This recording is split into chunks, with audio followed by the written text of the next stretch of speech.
and it's a little after 8 now, so we can get officially started.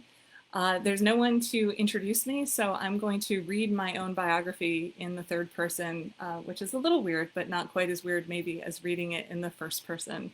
So if I were Doug or someone else, I would come up and say that Randon Billings Noble is an essayist. Her collection, Be With Me Always, was published by the University of Nebraska Press in March of 2019. And her anthology, A Harp and the Stars, an anthology of lyric essays, is forthcoming from Nebraska in the fall of 2021. Other work has appeared in the Modern Love column of the New York Times, The Rumpus, Creative Nonfiction, and elsewhere. Currently, she is working on her next book, A Lyric Meditation on Shadows, and teaching in the West Virginia Wesleyan Low-Residency MFA program. She is also the founding editor of the online literary magazine After the Art, which publishes personal review essays that find a relationship between a piece of visual art and some kind of text, a poem, a story, an essay, etc. And you can read more about me at my website, which is my full name, randonbillingsnoble.com. So thank you again and welcome again. I'm going to read 2 short hermit crab essays and then an excerpt from a longer work. You might already know, but a hermit crab essay borrows another form of writing to use as its structure, the way a hermit crab borrows another animal's shell to use as its home, or even more weirdly, some kind of found object. There was a video going around on Facebook a while ago of a hermit crab living in a doll's head that was slowly and creepily moving out to sea. So even hermit crabs can get creative with their forms. But a hermit crab essay borrows another form of writing as its structure, like a recipe or a syllabus or an instruction manual. So the first essay I'm going to read is called Devotional, and it's written in the form of a devotional. It lists the canonical hours of prayer, matins, vespers, etc., but I use them to describe the way you miss someone at different times of the day. I wanted to start with this because I'll be talking about both hermit crab essays and chapbooks, creative nonfiction chapbooks, later this week in our workshop. And so I'm going to read from, this is hard because I can't see, hopefully you're seeing this because I'm covering up my face, but I don't have my own screen, so hopefully you can see. This is the chapbook devotional. It was published by Redbird, who is taking submissions now. So if now or at the end of our residency, you have a manuscript ready to go, you can submit it for their consideration. But they really did a beautiful job with this, I have to say. They made it into a star binding or a carousel binding. So each page rises up and meets you when you open it to read it. So I'll read from this as the first hermit crab essay, Devotional.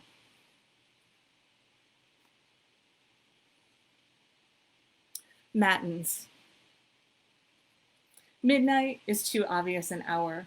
We sleep through it and faintly wake at odd times instead. 1:13, 3:35. These are the hours when I reach for you, forgetting that you sleep now in another's bed, and my dumb hand will find only cool sheet and cooler air. This is the hour of the radiator's hiss, the mouse in the wall. Lauds. At dawn, the mockingbird breaks into my sleep, sings car alarms and other songs about stealing, stolen from other birds. Is it the cuckoo who lays its egg in another's nest?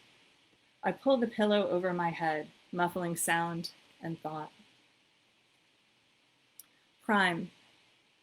By this first hour of undeniable daylight, I can no longer pretend to sleep. More birds make a mockery of my efforts.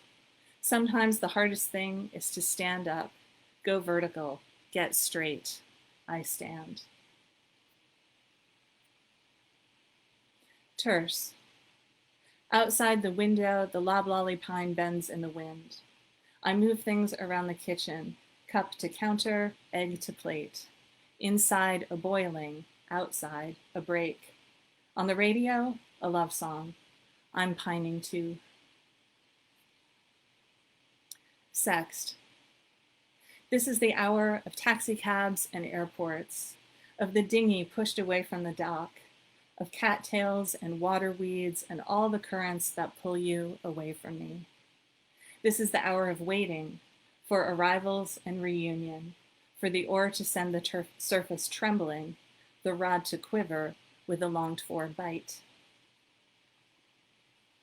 None. You once told me that cold hands are the body's way of protecting itself, drawing blood from limb to keep the vital center safe. But now my vital center is no longer part of my body, and I've grown cold with loss. I pour a cup of coffee. I hold this heat in my hands. Vespers. In the evening, storm clouds and swallowtails. I am the cloud cut through by your keen wings. I am also the tail swallowed. Compline. At night before retiring, I wonder how many hours I've spent waiting for you to appear. Have these hours added up to a day? How many days and how many more? Regardless, I remain devoted. No vote, no choice, just you. Thank you.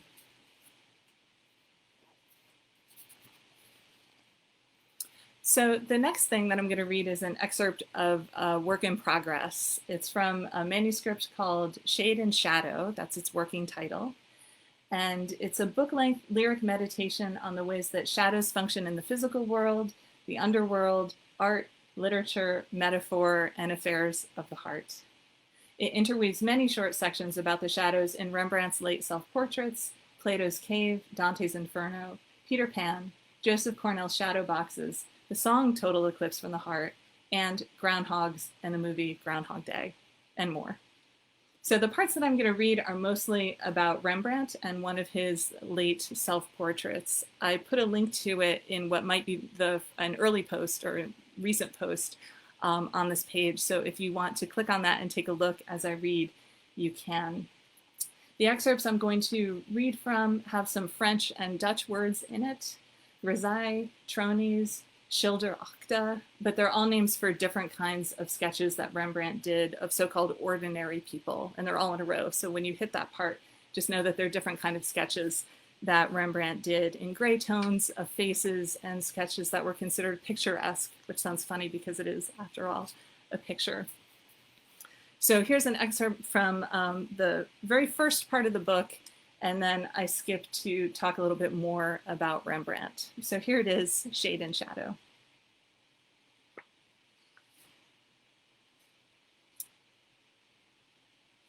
Here it is.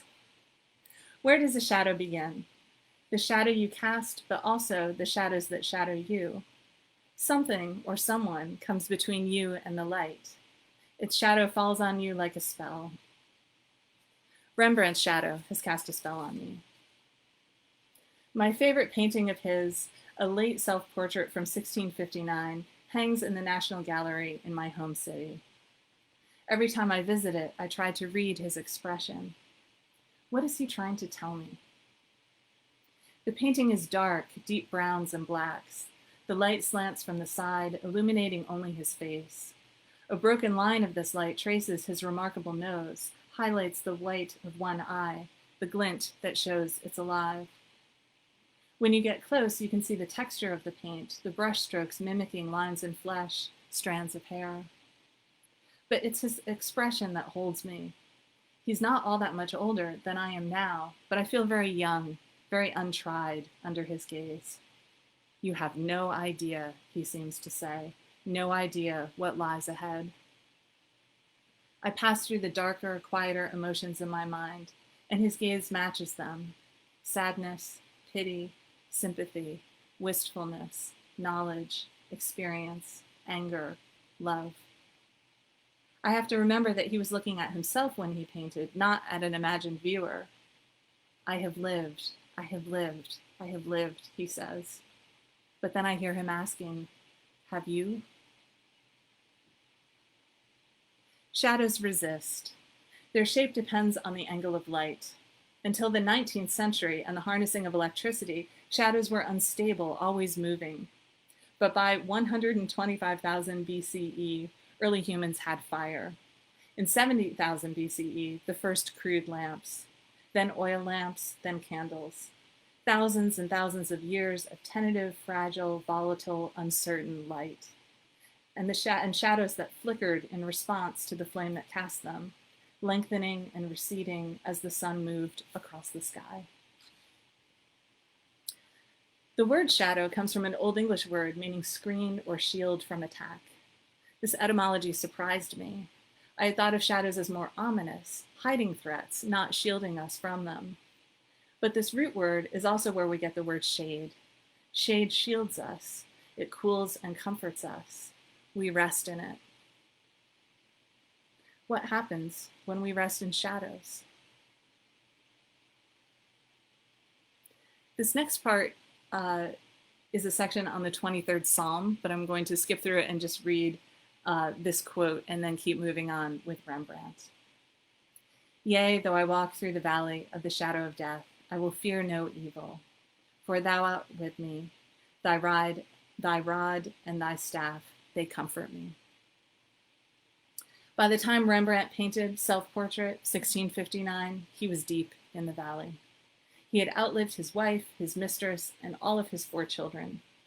It shows on his face, in the shadows beneath his eyes, the darkness around his mouth, the lines etched across his forehead, between his brows. The light cast sideways across his face does nothing to hide these furrows and shadows. Rembrandt never cared to soften his subjects, but preferred to let the truth, however ugly, shine through. He favored a rough style and a stark light, the north light of fate. He celebrated the dark just as Junichiro Tanizaki does in his book In Praise of Shadows.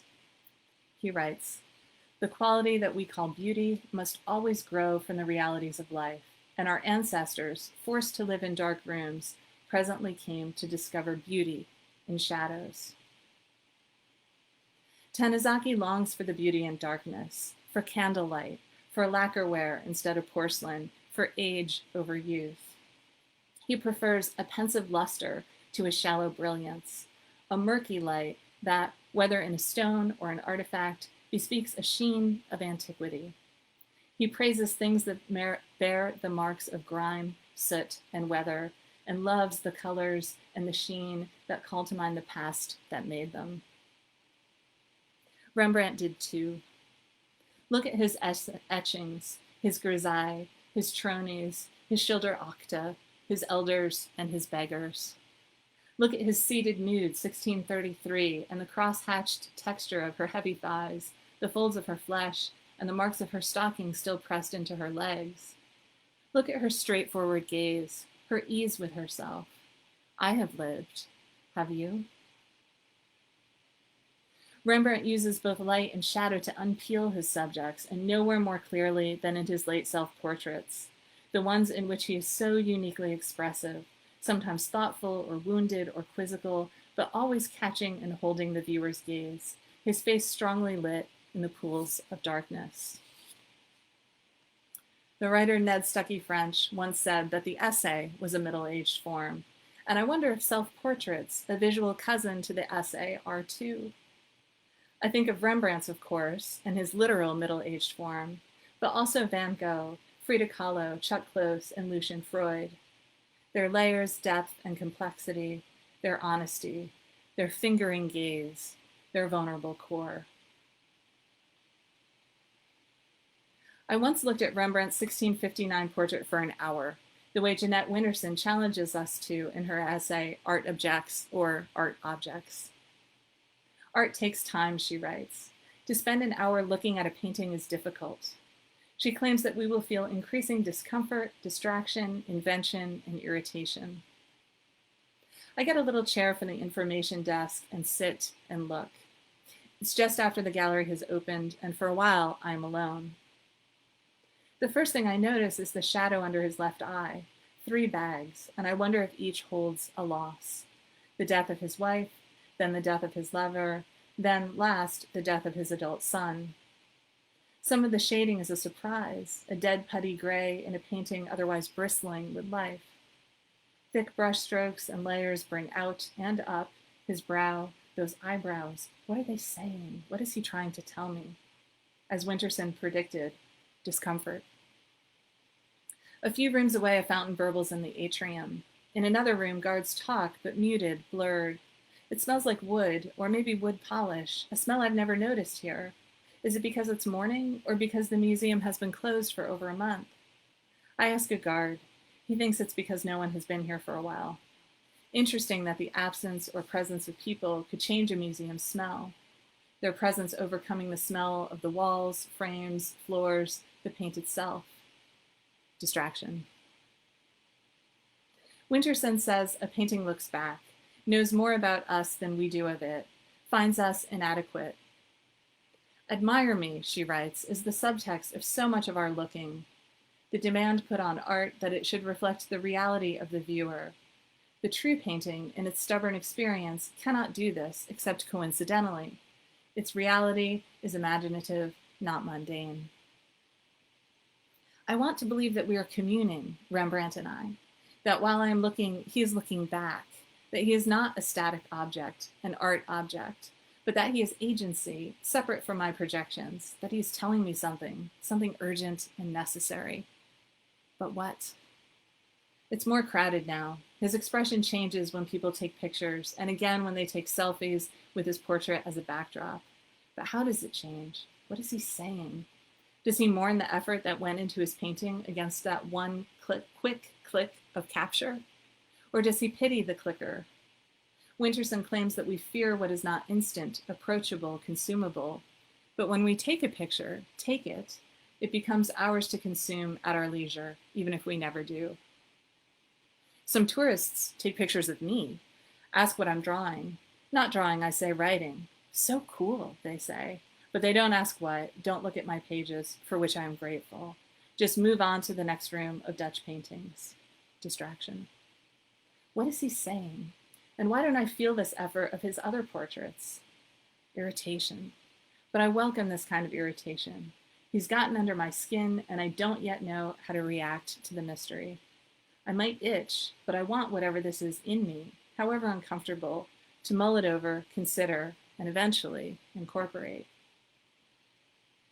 Winterson writes, a picture, a book, a piece of music can remind me of feelings, thinkings I did not even know I had forgot.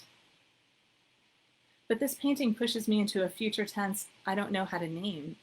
It's past for Rembrandt, but something like future conditional for me. What will, what might, I feel 10 years from the end and all alone.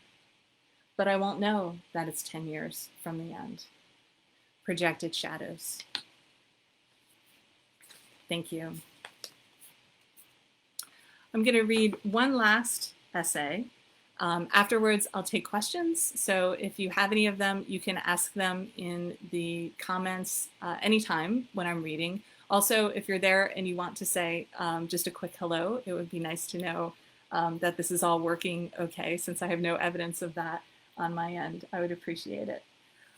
So the last essay that I'm going to read is from my book, Be With Me Always. And it's another hermit crab essay that is written in the form of a WebMD entry. So you will notice headings like overview, symptoms, exams and tests, etc. And it's called The Heart as a Torn Muscle. Overview. Your heart was already full, but then you saw him. And your heartbeat code, not Morse, but a more insistent pulse. Oh yes, that's him, that one. Not the one, capital T, capital O, the one you already have and deeply love. But of all the people in that large room far from home, he was the one for you. And your heart stretched more than it should have, tore a little, and let him in. Symptoms. Swelling, bruising, or redness. The feeling that your lungs contain a higher percentage of oxygen and have somehow grown in their capacity to respire. A heightened sensitivity to glances, postures, gestures, attitudes, and casual remarks from observers. A propensity to blush. Pain at rest, general restlessness, an inability to sleep. Fever dreams, sleepwalking, conscious walking, out of your bedroom, out of doors, into the moonlight or an unmown field shrouded in mist, an ache, or fantasies of same. Pain when the specific muscle is used. When your heart beats to force blood through your femoral arteries, to your iliopsoas muscles, your sartorius muscles, your peroneus muscles, each expanding and contracting to force your legs to walk away from him, from thrill, from all the promise and the potential of an alternate future. Inability to use the muscle at all, lethargy, apathy, malaise, especially after having walked away from the one in question. Self-care. Apply ice, cool it. The early application of heat can increase swelling and pain. Note, ice or heat should not be applied to bare skin. Always use a protective layer. Latex only as a very last resort. Clothing is better, or better still, several feet, a separate piece of furniture, a wall, or a building. Ideally, a state line, a continent. Try an anti-inflammatory such as herbal tea or a pro-con list. Cool showers and brisk walks, embracing air may help. Do not take depressants in the form of alcohol or otherwise. Avoid stimulants, caffeine, chocolate, Cheetos. Protect the strained muscle from further injury by refusing to jump into anything. Avoid the activities that cause the strain and other activities that are painful. Compression, hold yourself together. Elevation, rise above. When to seek care. If home remedies bring no relief in 24 hours, call your youngest and most bohemian friend. If you hear a popping sound signifying a break from your primary relationship, the one, capital T, capital O, you truly know and truly love, call your closest and most trusted friend. Exams and tests. Your youngest and most bohemian friend asks, are you going to run away together, tryst in motels, meet up in Paris, open a P.O. box, wear a trench coat, give each other code names, assume another identity? Would he be up for a threesome? Want to use my place? Says it's so romantic. Says, tell me everything. Your closest and most trusted friend asks, what do you mean, met someone? Have you thought this through? Is this choice supporting, adding to, enriching, complicating, marring, degrading, not even leaving a blip on the screen in the way in which you will see your life in the years to come? What will you be left with? Regret, memory, or absolutely nothing? Says, time wounds, all heals. Says, don't fuck up. Recommended reading. Anna Karenina by Leo Tolstoy. The Bridges of Madison County by Robert James Waller. Time Will Darken It by William Maxwell. The Lone Pilgrim by Laurie Colwin. Mrs. Dalloway by Virginia Woolf. The Literal Zone by Andrea Barrett. The End of the Affair by Graham Greene. No horoscopes. No tarot cards or tea leaves. If you must, you may steep yourself in stories of passion and price. Years from now, you can indulge in what ifs. But for now, right now, put your hand to your chest and feel what beats. The only muscle you can't live without needs to stay whole. Thank you. If you have any questions, you can ask in the comments and I'll be happy to answer. I've been told that there's a little bit of a delay. So while you might be coming up with a question or comment, I'll tell you a tiny bit about how the heart is a torn muscle came to be. I was away at a residency at the wonderful Virginia Center for the Creative Arts, and I was there on my very first day. I knew I wanted to write about this transgressive crush, and I thought I might do it in the form of a timeline so that the crush would kind of peak and then fade because it can't just continue exponentially. But on that first day, I wanted a better view. So I moved a very heavy desk towards a window so I could look at it. And when I moved that desk, I pulled a muscle deep in my lower back. And it hurt a lot. And so I did not writerly research, but life research. And I hopped on WebMD to try to figure out how can I treat this thing so I'm not bent over completely and struggling for the rest of this residency. And as I was looking at the treatments, at the exams and tests, all of that, I realized that the treatments for this pulled back muscle might be appropriate to treat a broken heart or a heart that's stretched too far, tore a little, and let the wrong person in. And then I realized that the heart, of course, is also a muscle. And the title came and the structure came. And it was really a really wonderful organic way of writing a hermit crab essay. So I'm going to check a little bit to see if anyone else has written in chat other than these hellos. And I don't see anything yet, but I've been told to be patient. Oh my goodness, there's all kinds of things. Thank you for all your hellos. Oh, I could only see the very first ones, and I'm so glad that people were there and listening. There's a ton of these. Oh, I wish somehow they could have shown these while I was reading. Thank you, thank you, thank you. I'm scrolling down so far to get to possible questions. Oh yes, Cheetos make a very good stimulant, as I'm seeing. Okay, so here's a question.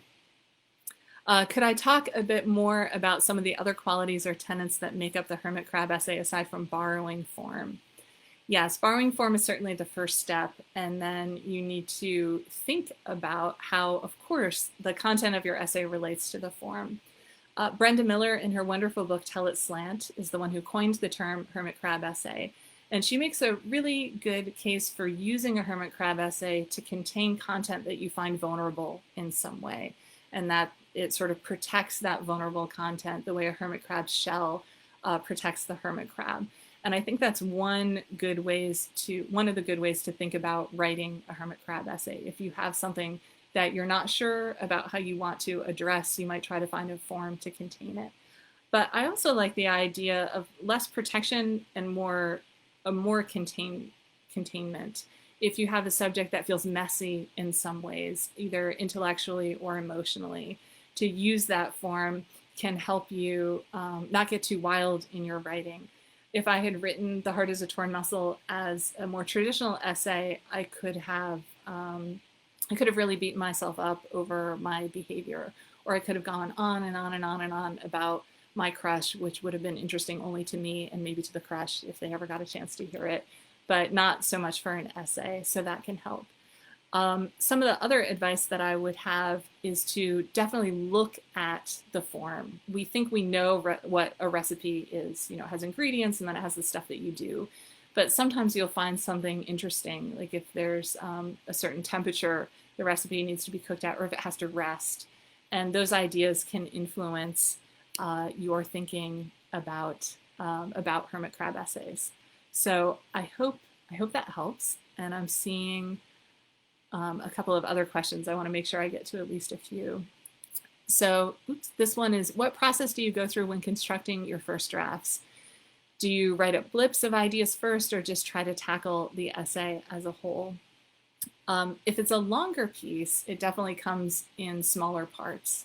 Occasionally, a shorter piece will sort of manifest itself, the shape of it and the idea of it will manifest itself in just one sitting. So I usually start, and this isn't a formal process, it's just how it works organically for me. I usually start with a question or an observation. I'll notice something that's just weird. I don't understand it, and I want to try to figure it out. And I might write down the things that I already know about it, or stories of my own experience where I've encountered this weird thing to try to make sense of it. And because I read a lot, I might then include a book, an essay, it could be fiction, it could be a novel, that somehow expresses that idea or has another situation where that idea is at play. So that's sort of another ingredient that I would put in. But I have many demands on my time teaching, and I have 9-year-old twins, and all of this is happening under the same roof of a relatively small city apartment. And so I find that breaking up a longer project into smaller pieces is a practical approach that has helped me a great deal. So to write, I think blips, I think is what you called it, and then trying to assemble them, whether it's going to be a segmented, fragmented, or collage essay, or just assemble them in more traditional narrative expository paragraph form. Another question is, what is my general research process like? Do I start with an idea I want to explore, or tend to stumble on things? Both. I seem to stumble on things a lot, I think, because I am I'm an essayist, and it's really the only form that I write in. And so I always have that sort of essayist's eye out for something weird or something curious. And research, I love the idea that there could be a general research process, because it seems to be very haphazard depending on what I'm looking at and what I'm looking into. So I might go to a place. I was curious about. I read in a history book that Stonewall Jackson's arm was buried separately from his body. He was shot, the arm was amputated and buried. Jackson survived for a while and then died later, but his arm was buried in a family cemetery, and I wanted to find it. It was unmarked, but I went on a quest to find it. So that was definitely practical, on the ground research. Other times I do a lot of Googling. One of my favorite Google searches recently was, what does a platypus look like when it runs? Because I knew what it looked like when it was swimming in that sort of undulating beaver way, but how does it look when it runs? I needed this for sort of an extended metaphor. And the answer is it looks a whole lot like a furry alligator, the way they sort of run. So I have many different ways of researching, and a lot of it is just trying to find an answer or several answers to whatever question or curiosity that I have. I see one more question, and I think I'm at the end of the, oh wow, okay, there's lots of action going on over here in the chat. But what is my writing process or structure with kiddos? Yes, writing with children, or writing with any kind of extensive demands on your time, but specifically with children. I have a writing friend who is a little older than I am, and she had her children earlier. So I seek out her wisdom often. And she told me very early on, make sure that your twins know that writing is something you love, and it's something important to you. It's something that matters to you. And so when you have to do it, they should be excited for you instead of seeing it as taking you away from them. And that attitude sort of implanting has helped enormously. So if I go away on a residency, if I go away for teaching, or if I'm just gone for a long day on a weekend, when one could be gone at a library or a cafe to do some writing, they didn't mourn it. They might miss me, but they were also happy for me. So that's sort of a general attitude thing that helped a great deal. And practically, I find that breaking up work into small bite-sized sort of assignments almost that I can give myself, because I can say, today I have a few hours, so I'm going to go to the museum and look at this Rembrandt portrait for an hour, and I'm going to take notes. And then maybe the next day I have an hour, so I'm going to write those notes up into something more scenic. And then maybe the next day I decide I'm going to skim through that wonderful book In Praise of Shadows and look for a certain thing. And so I find that slowly, surely, steadily has been the way that I've gone about it. But honestly, I don't like to think about it too hard, because I feel like in a lot of ways I'm defying the laws of physics to get this work in, while also now being a homeschool teacher and a home camp counselor and all of the other parenting duties and writing duties and teaching duties. But they're lovely duties. So I have to admit, I want to do it all. And somehow I figure out ways of using those small bits of time to get it all done. So I think we are about out of time. I'm just going to scroll up to see if there's any question I missed. And then I will say, while I'm doing this and looking away from you, I will say thank you so much for coming, and how lovely also to see your claps and your hearts and your comments and your hellos from all over the place. Excellent. New Jersey. Yes, I'm a fellow Jersey girl. Kentucky, West Virginia, etc. Okay. Great. Well, thank you again so much for coming. I'll say good night now. And to people in the program, I will see you tomorrow. And everyone else, I hope we cross literary paths again soon, online or elsewhere. Thank you so much, and good night.